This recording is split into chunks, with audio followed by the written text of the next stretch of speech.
ราคามาสงขาปีหน้าเขาขานะยันเปิดติดต่อวัดต่อไว้มายาวในแลเนี่ยขายันมาลัดในอินเนาะตั้งเฟซบุ๊กก็ขาลงก็อินตั้งยูทูบก็ขาลงก็อินเขียนด้วยว่ามันต่อมันแลนกันเนาะตั้งยูทูบกับนั่นแหละอันมือต่อวัดป้อนมานั่นก็ยินว่าก็ป้อง2 ปากเนี่ยนะเพิ่ขึ้นเฮ็ดวัดใหม่มาในก็ป้อง3 ปาก 64เนี่ยนะมาปั่นขนาดแค่แดมใจนะยกเงินอันเขาเลยสร้างก่อนเนื้อกงมันนี่เขาซ้ำ1ก้อนใน4 เหงเนี่ยว่าก็กะอันเป็นนายนาเป้จ้าเขานั่นกว่าย้อนพี่น้าเขากาเฮ็ดได้เขาก็ฮู้เนาะก็เปิ้นนั่นแหละถูกญาติเหรียญญาเก้ากันนะอันเป็นนายนาปล่อยจ้ามันนั่นปอให้ลงกว่าเนาะยกก็ป้อมจังเฮ็ดคือยกก็ติออกก่อนซื้อเขาซื้อพักตั้งนอกไอ้ก่อมไล่เนี่ยว่านักว่าเปิ้นบวชโหงเนี่ยว่ายกก็ทำเปถามหาตันโยงมาจอยเนี่ยนะอันก็เฮ็ดในแลบเต็มใจมันได้แต่เนาะแลบเต็มเป็นเจ้าเคยอยากแข่งเนาะครับด้วยก็เปิ้นนั่นแหละเขาก็ออกมาลาดเนาะในคลิปวิดีโอของใน TikTok เขาจักกันจังได๋เนาะเขาว่าปีหน้าเฮาคาอันเตกว่าเฮ็ดว่าเฮ็ดไว้นั่นเนี่ยว่ากาคันถูกเขก็อย่าไปกว่าเฮ็ดป้อมไปฮู้จักเปิ้นลีๆเนี่ยว่าหมอลาดวันๆน่ะก็อย่าไปกว่าเฮ็ดป้อมฮู้จักเปิ้นลีๆให้ด้วยตีด้วยตางให้ก็เหมือนเฮาคานเนี่ยว่าแกมได้อันเป็นที่กงมันนี่เขาในห่างกองเพราะเตรียมเนี่ยเพราะเขาคากว่าย้อนเอกสารนะเขาว่าเขาแต่กว่านะเม็ดแต่ก้นไปความเขา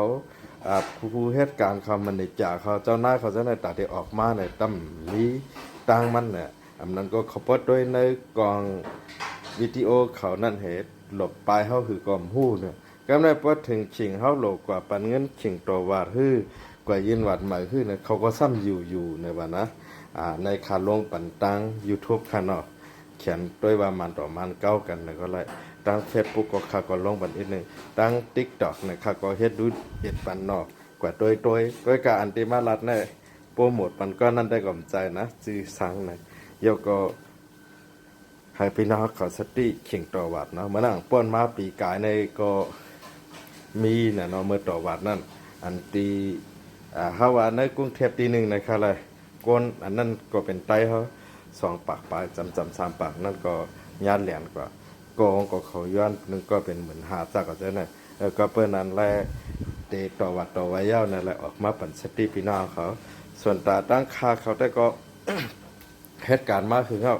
บริษัทเขาคาก็บริษัทที่มันคงบริษัทฮาลาลเนาะกับนั่นแหละพี่น้องเขาคาย่ย้ำตั้งเลยก็เฮ็ดตั้งนั่นตีอันคามาลัดในคามีหลักการหลักฐานมันเสเลยมาลัดในพี่น้องใต้เฮาเขาหนึ่งนั่นกูญาพี่น้องใต้เฮาในขนอกเขาก็โดยใน YouTube มันต่อมันเก้ากันเนาะก็กะขาดอีกขึ้น10 โลงบันแทงอยู่ว่าลองวัดไว้มันต่อมันเก้ากันสักก็จะนะอย่าห่างเลยญาใต้เฮาเนี่ย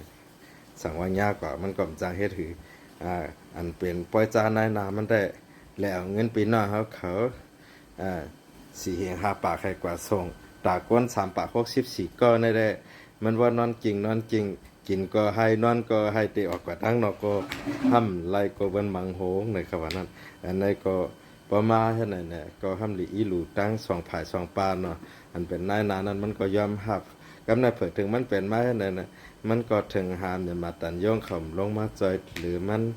อะไรเป็นกว่าจังไหนยินอีหลูมันจุ้มจอยหรือตรงวงก้นมี5เนี่ยมันก็ให้ละลาจากก็จังไหนเนาะก็กะไผ่ละไผ่นึงพอไหลมามันก็ไหลส่วนตัดตัวมันกำนัดมันก็ลาดออกกาวัดแน่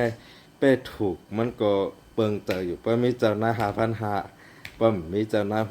6,500ต่างตีในเปิ้นเอากันนำเลยได้นะเพิ่กูปีมันก็ยามส่งมาอยู่เนี่ยว่าเมื่อเปิ้นมาได้ยามส่งมา2 4 ปากเนี่ย